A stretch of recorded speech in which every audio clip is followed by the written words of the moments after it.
you can really feel that we're in the era of the cute-em-up now. That's the subgenre of shoot-em-ups where rather than blasting down alien hordes, you're fighting wacky objects. We saw the cartoon bugs in Insector X, and now here's Gun Knack with its army of bunnies. And that's just the first stage. This is a game by Technical Wizards Compile, who we last saw way back in 1988 with a Gojira game. They've been busy since then creating games for the PC Engine, the Sega Mark III, and the MSX, which are generally regarded as among the very best on those systems. Gun Knack is also the last Famicom game published by Tonkin House. The game division spun off of textbook publisher Tokyo Shoseki. They published 15 games before and after the name change, which puts them on the list of major publishers for me. That makes them the largest publisher to stop making Famicom games so far. The plot of Gun Knack is that there's a mutant who's going to take over the world using his mighty abilities, and a Shinto priestess comes up with a plan to stop him.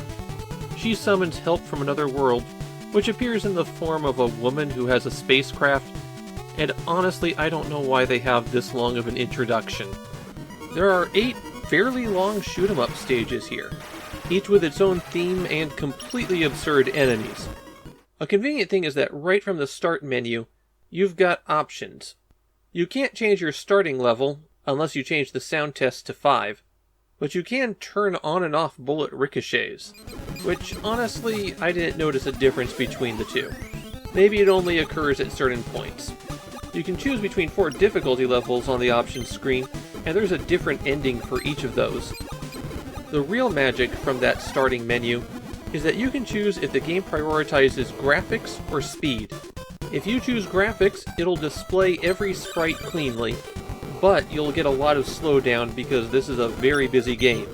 If you choose speed, you get a bit of sprite flicker, though not as much as you might expect, but the game runs at a consistent speed, and that consistent speed is really fast. The B button fires your main gun, and the A button launches your bombs. Your main gun has a high-speed auto-fire associated with it. There is absolutely no need for a turbo controller here. In this footage, I am just holding down B.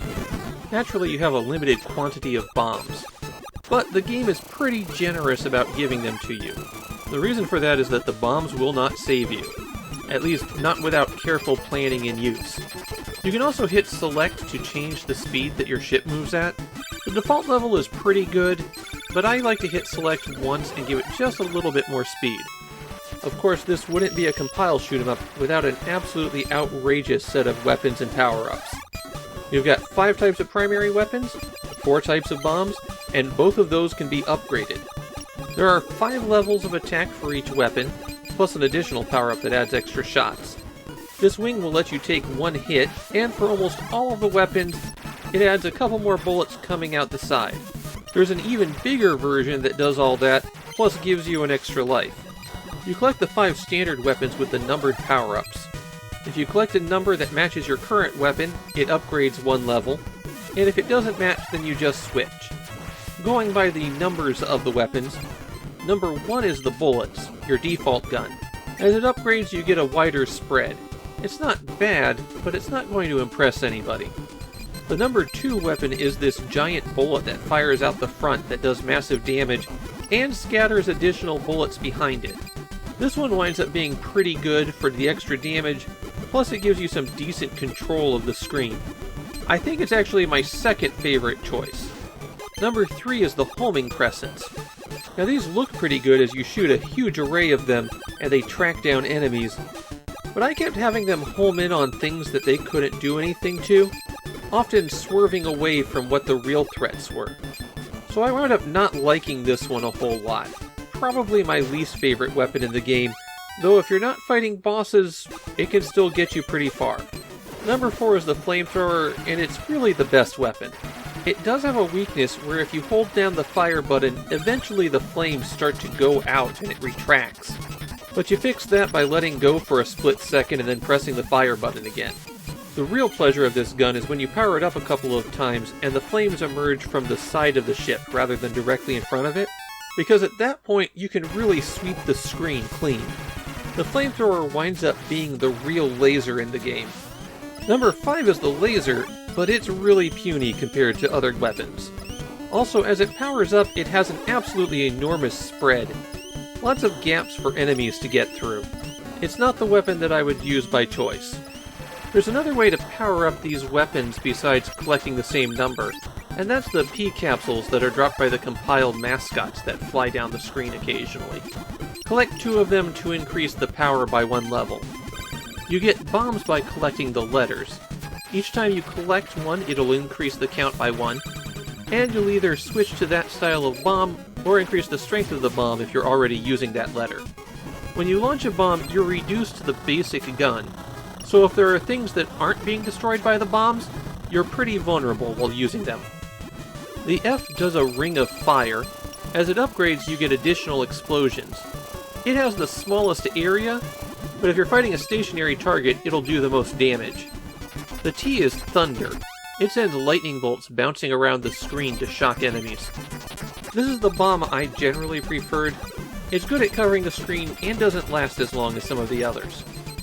The B fires off a beam that slides back and forth on the screen. When you power it up, you'll get additional tornadoes.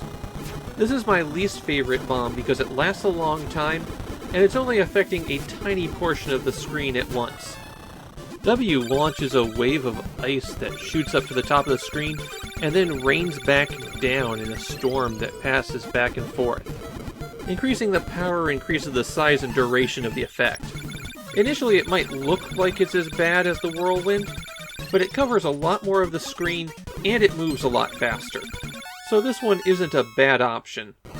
Enemies might also drop a screen-clearing bomb that just flashes once. And some of those compiled mascots will drop money bags.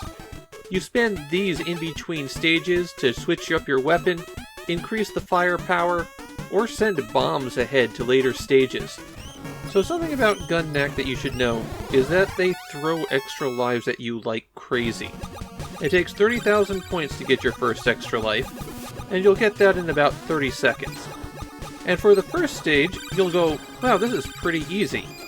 Then stage 2 starts to ramp things up, and by stage 3 they're throwing so many bullets at you, you're having a tough time finding the gaps. When you die, you don't get sent back, you spawn right there and continue onward.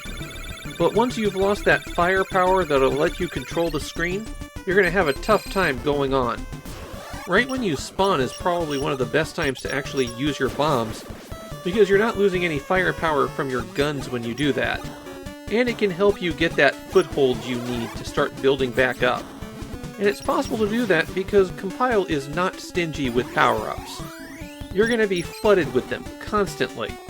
The biggest challenge at some points will be avoiding them so that you don't switch to another weapon. I have one significant complaint about Gun Knack, and that's how the bosses really aren't that spectacular. Compile's done big bosses before, on the Famicom even, but here it feels like they're tiny and they don't do a whole lot. In Japan, Gun Knack is well regarded by Famicom enthusiasts, though it's not really known beyond that group. It's also a bit of an expensive game to get. Right now, you could generally expect to pay about 7,000 or 8,000 yen for a copy. So in case you couldn't already tell, this is a really spectacular game. Compile really pulled out all the stops here, making a shoot-'em-up that just flies. It's amazing that it performs this well on Famicom hardware, while also throwing so many enemies and bullets at you. Gun Knack isn't my favorite Compile shoot-'em-up, but it is a very good one, and a game that deserves some wider recognition.